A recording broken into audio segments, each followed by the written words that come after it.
Hello students, I'm Sonu Kasan and this is the chapter minerals and the power resources, and this is a small part remaining, so we will complete it today and book exercise as well. So let's start. Organic waste such as dead plant and animal material, animal dung and kitchen waste can be converted into a gaseous fuel called biogas. ठीक है, organic waste जैसे कि dead plant, animal material, animal डंग है ना, गोबर, and kitchen waste, और जो kitchen में से वेस्ट निकलता है, जैसे मान लो बेकार बचे खाने वाने की चीज़ें और ये पील्स वगैरह, ऐसे उन सबको बायोगैस में कन्वर्ट किया जा सकता है. ठीक है. The organic waste is decomposed by bacteria in biogas digesters to emit biogas. The organic waste, जो ऑर्गेनिक वेस्ट है उसे डिकम्पोज कर दिया जाता है बैक्टीरिया के द्वारा in biogas digesters, biogas digester में, टू एमिट बायोगैस, बायोगैस निकालने के लिए उससे इमिट होती है biogas, which is essentially a mixture of methane. ये क्या है? ये एक मिक्सचर होता है मीथेन का एंड कार्बन डाइऑक्साइड, और कार्बन डाइऑक्साइड का. Biogas is an excellent fuel. Biogas एक बेहतरीन ईंधन है फॉर कुकिंग, खाने के बनाने के लिए, एंड लाइटनिंग, और प्रकाश के लिए, and produces huge amount of organic manure. और ये अच्छा ऑर्गेनिक मैन्योर ईच ईयर देता है, प्रत्येक साल ऑर्गेनिक मैन्योर देता है, मतलब खाद देता है ऑर्गेनिक. एनर्जी इज एवरीवेयर, है ना, सब जगह क्या है? एनर्जी है. But we can see that harnessing this energy is both difficult as well as costly. लेकिन इस एनर्जी को लेना कॉस्टली भी है और थोड़ा मुश्किल भी. Each one of us can make a difference by not wasting energy. हम सब अगर प्रत्येक व्यक्ति मिलकर के एनर्जी को वेस्ट न करे तो थोड़ा कुछ ना कुछ डिफरेंस आ सकता है, अंतर बन सकता है. Energy saved in energy generated. Energy saved का ही मतलब क्या है? एनर्जी जनरेट करना है. अगर आप एनर्जी को बचाएंगे तो इसका मतलब आप एनर्जी जनरेट ही कर रहे हैं. Act now and make brighter energy future. अब ध्यान रखो और एक अच्छा एनर्जी फ्यूचर बनाओ, है ना. Okay students, so this is our book exercise. Now we will complete it today. So okay students, let's start the book exercise of the chapter minerals and the power resources. Minerals and the power resources. The first question is, name any 3 common minerals used by you every day. 3 कोई common minerals लिखो जो आप every day use करते हो, every day. So let's start. Salt, gold and copper are the common minerals used every day. ठीक है, common man के use में आते हैं एवरी डे. ये इस तरह के कुछ हैं. Second one is, what is an ore and what are ores of metallic minerals generally located. चलिए let's start. Rocks from which minerals are mined are known as ore, है ना, जिन्हें माइन किया जाता है ना वो और कहलाते हैं, जो मिनरल्स निकलते हैं. For any material to be called और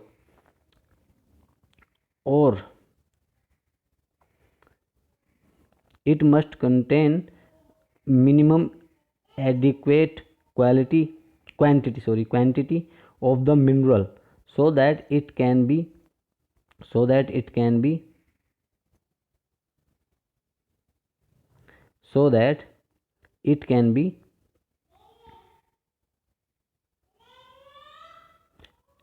एक्सट्रैक्टेड प्रॉफिटेबली. ओके, तो कम से कम इतनी क्वांटिटी होनी चाहिए ताकि हम उसमें से निकालने में हमें प्रॉफिट रहे, तभी वो कोई मिनरल और होता है, अदरवाइज तो not. Name 2 regions rich in natural gas resources. 2 जगह के नाम लिखने हैं जो नेचुरल गैस रिसोर्सेज में आपके क्या हैं? रिच हैं. ये हम पहले ही लिख चुके हैं. Russia and Norway are the 2 regions rich in natural gas resources, है ना. एक बार बस मैच कर लीजिएगा, इसे आपको दोबारा लिखने की आवश्यकता नहीं है. Okay, which sources of energy would you suggest for. Rural areas biogas energy for rural areas, coastal areas है ना टाइडल है ना, एंड एरिड रीजन्स वो भी देखते हैं। तो बी आपका होता है hydel and tidal energy for the coastal areas, wind and solar energy for arid areas, जहाँ पे हवा ज़्यादा चलती है वहाँ पे विंड एंड सोलर एनर्जी की ज़रूरत होती है। ओके, चलिए जी ये हो गए। इसके बाद आता है आपका question, give 5 ways in which you can save energy at home. देखिए 5 वेज पूछे हैं तो आपका मतलब 5 ही तरीके आपको लिखने होंगे। क्या हो सकता है, बस आप किसी छोटा छोटा ऑप्शन ले सकते हैं कोई अपनी तरफ से, अगर आपको सुटेबल आपका कोई ऑप्शन मिलता है तो, ठीक है, अगर आपको ये लेंदी लगे तो आ जाइए। 5 ways in which energy can be saved at home, easy है, एक्सप्लेनेबल जरूरी नहीं है।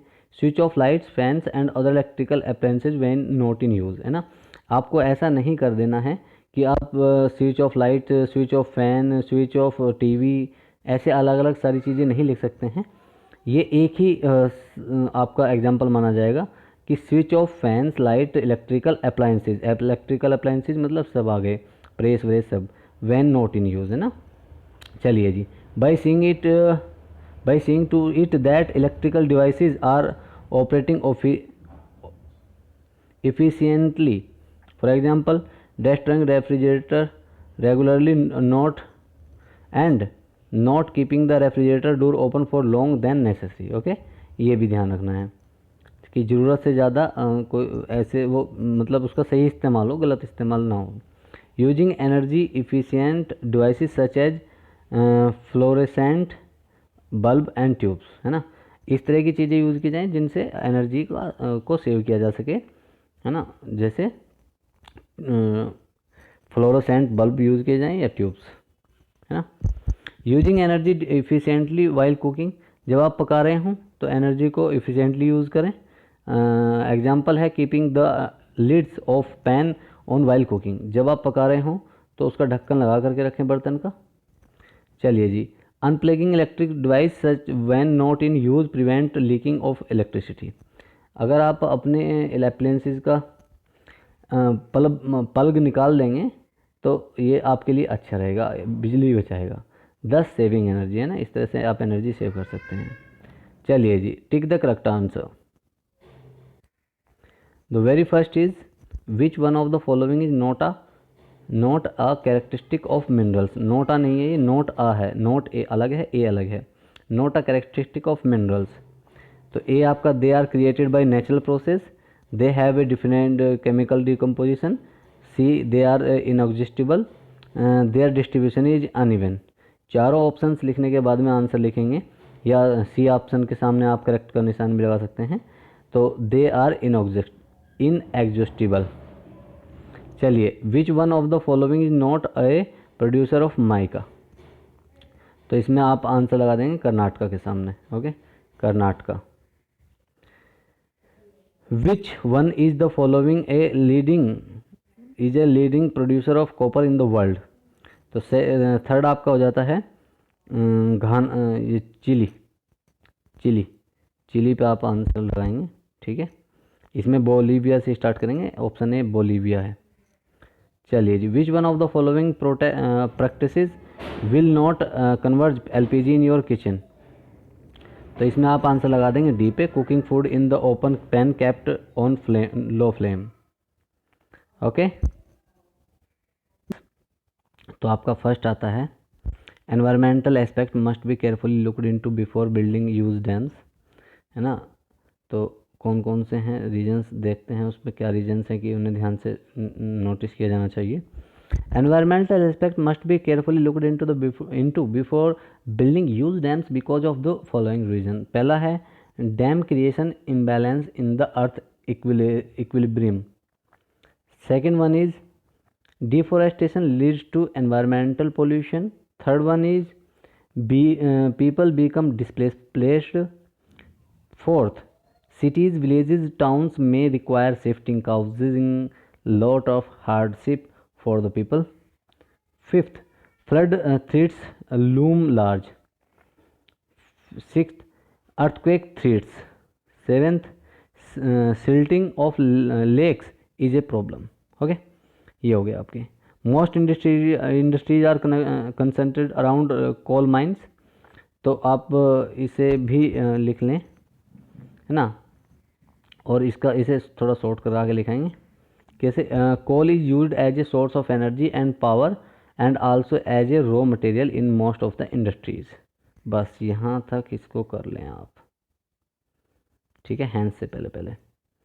कोल is used as a source of energy and power and also as a raw material in most of the industries. Clear. आ जाइए third one पे आ जाइए। Petroleum is referred as to as black gold. आ जाइए, ये बहुत important है, तो आप इसे ध्यान से देखेंगे। Petroleum is referred to as black gold because it is black in colour in the crude form and its derivative are extremely valuable as petroleum itself. Today it is almost inevitable in our day-to-day life. A variety of products like kerosene, diesel, petrol, wax, plastic, lubricants, etc. are produced from these minerals resources. Okay, पूरा ही लिखना है ये आपको। Okay, और important भी है, it is important. Okay students, next, quarrying can become a major environmental concern. चलिए leave it, छोड़ दीजिए, कोई ज़रूरत नहीं है इसकी। डिस्टिंगाइज बिटवीन द फॉलोइंग, आपको इनके बीच में डिस्टिंगाइज करना है, ये इंपॉर्टेंट है, इसे आप ज़रूर करेंगे। चलिए, distinguish between the following, conventional and non conventional source of energy. सबसे पहले कन्वेंशनल सोर्स ऑफ एनर्जी है, फिर non conventional source of energy है। तो आप यहाँ लिखेंगे have been a common use for a long time, are not common use, are generally exhaustible, not exhaustible यानी inexhaustible, are most polluting, non polluting, firewood, coal, और solar energy, nuclear energy. Clear है, ये हो गया आपके। Biogas and natural gases, ये करेंगे आप, इम्पोर्टेंट है। चलिए जी, formed using organic waste such as dead plants and animal matter, animal dung and kitchen waste, found along with the petroleum deposits in gats and gats released when crude oil is brought to the surface, is a non-conventional source of energy, is a conventional source of energy, is easily available especially in rural areas, it is not easily available, very few countries have sufficient natural gas reserve of their own, is polluting cause greenhouse effect as it release carbon dioxide, it is cleaner fuel, and the next one is used as a domestic fuel for cooking and lighting, use as a domestic fuel as well as in industrial fuel। You can pause the video, है ना, video को आप pause करके तब आराम से लिख सकते हैं अगर आपको स्पीड से कोई प्रॉब्लम हो कहीं भी तो। Next is ferrous and non ferrous minerals. Ferrous minerals की अगर हम बात करें, a metallic minerals that contain iron. Non ferrous की अगर बात करते हैं तो a metallic minerals that does not contain iron. अगर हम एग्जांपल की बात करें तो आयरन और मैग्नीज, इसमें है गोल्ड और सिल्वर, है ना। जिसमें लोहा ना हो नॉन फेरस, और जिनमें लोहा हो वो ferrous. Metallic and non metallic minerals, metallic minerals क्या हैं, नॉन मेटेलिक क्या हैं। A minerals containing metal in raw form, वो metallic, a minerals not containing metals, वो नॉन मेटेलिक। इनके एग्जांपल्स हैं, साथ ही लिखेंगे, बॉक्साइड, आयरन और इसका एग्जांपल है लाइमस्टोन, जिप्सम। ओके स्टूडेंट्स, हैंस और chapter is completed and the video code of this video is 7U2. Okay, thank you students, thank you very much.